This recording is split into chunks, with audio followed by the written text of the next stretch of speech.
सिरकटा भूत। मयंक एक multinational company में ब्रांच मैनेजर की जॉब करता था। एक दिन मयंक को ऑफिस से घर जाने के लिए लेट हो गया था। सर्दी की मौसम होने के कारण रात भी जल्दी हो गई थी। ठंड भी बहुत शुरू हो चुकी थी।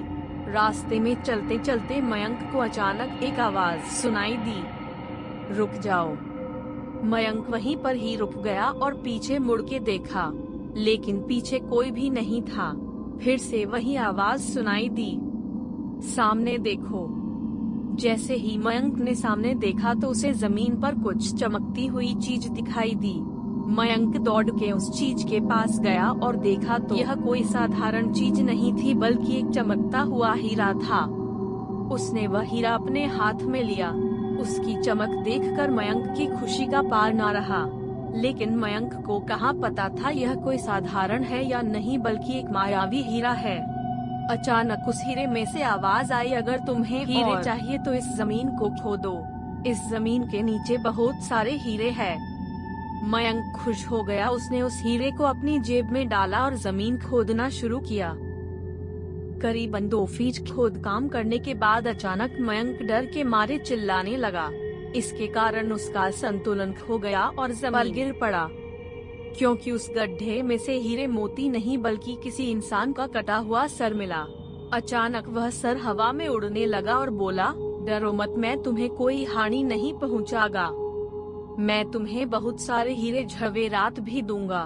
बस मेरी बात ध्यान से सुनो। जहाँ जाता हूँ वहाँ मेरे पीछे आओ। फिर वह सिर हवा में उड़ा और जंगल की ओर बढ़ने लगा। करीबन 1 किलोमीटर चलने के बाद वह सिर रुक गया। मयंक भी रुक गया। फिर उस सिर ने मयंक से कहा, इस जमीन के भीतर बहुत सारे हीरे मोती जवाहरात छुपे हुए हैं। इस जमीन पे खोद काम शुरू करो। मयंक खुश हो गया और उस जमीन को खोदना शुरू कर दिया। खोदते खोदते उस जमीन के नीचे हीरा मोती तो नहीं मिले, बल्कि उस सिर का कटा हुआ धड़ मिला। उस सिर ने कहा, अब तुम्हें एक आखिरी काम करना है, उसके बाद मैं तुम्हें माला माल कर दूंगा। तुम्हें कहीं से 1 लोटा खून लाना होगा। मयंक ने बोला, 1 लोटा खून? पर मैं 1 लोटा खून कहाँ से लाऊंगा? उस सिर ने कहा, चलो मेरे साथ। वो डरावना चेहरा मयंक को साथ लेकर थोड़ी दूरी पे गया। वहाँ उसे एक इंसान को जाते हुए देखा। वो सिर बोला, उस इंसान को मारकर उसका खून ले आओ।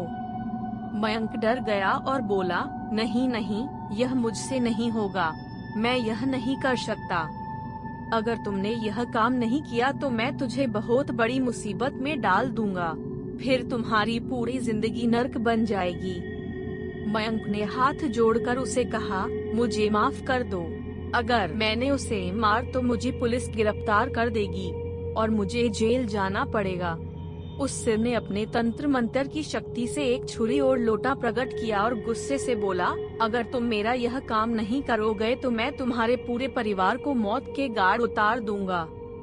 मयंक ने मजबूरी में आकर उस आदमी को मार डाला और उसका खून लेकर उस सिर के पास गया। वो सिर खून को देखकर बहुत खुश हुआ और बोला, यह खून मेरे शरीर पे डाल दे। उस सिर के कहने पर मयंक ने खून को उसके शरीर पे डाल दिया। फिर कुछ ही देर में वो कटा हुआ सिर उससे जुड़ गया।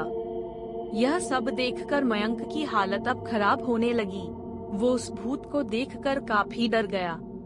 जैसे ही वो भूत जिंदा हुआ तो जोर जोर से हंसने लगा और डरावनी आवाज में बोला, तुमने बहुत बड़ी गलती कर दी कि तुम्हें मुझे फिर से जिंदा कर दिया। अब मैं से नहीं बल्कि इस पूरे शहर को मौत के घाट उतार दूंगा। डर के मारे मयंक के मुंह से आवाज भी नहीं निकल रही थी। वो अपने जान बचाने के लिए वहाँ से दौड़ा, लेकिन उस भूत ने छलांग लगाकर मयंक को जमीन पे गिरा दिया और बोला, मुझे बहुत भूख लगी है, अब मैं तुम्हारा मांस खाऊंगा। जैसे ही उस भूत ने मांस खाने के लिए आगे बढ़ा कि तुरंत ही उसका सिर धड़ से अलग हो गया। मयंक समझ नहीं पाया कि आखिर यह चमत्कार हुआ कैसे। जब मयंक ने पीछे मुड़कर देखा तो एक अघोरी बाबा खड़े थे। उस अघोरी बाबा ने कहा, जब तुम उस आदमी को मारकर उसका खून ले जा रहे थे तभी मैंने देख लिया था और समझ गया कि कुछ तो बुरा होने वाला है, इसीलिए मैं तुम्हारे पीछे पीछे यहाँ तक चला आया। और मैंने अपनी मंत्र की शक्ति से उस भूत को फिर से मार दिया। अब तुम निश्चित होकर अपने घर जाओ। अब तुम पर कोई खतरा नहीं है। आज भी मयंक उस बात को याद करता है तो उसकी रूह तक कांपने लगती है।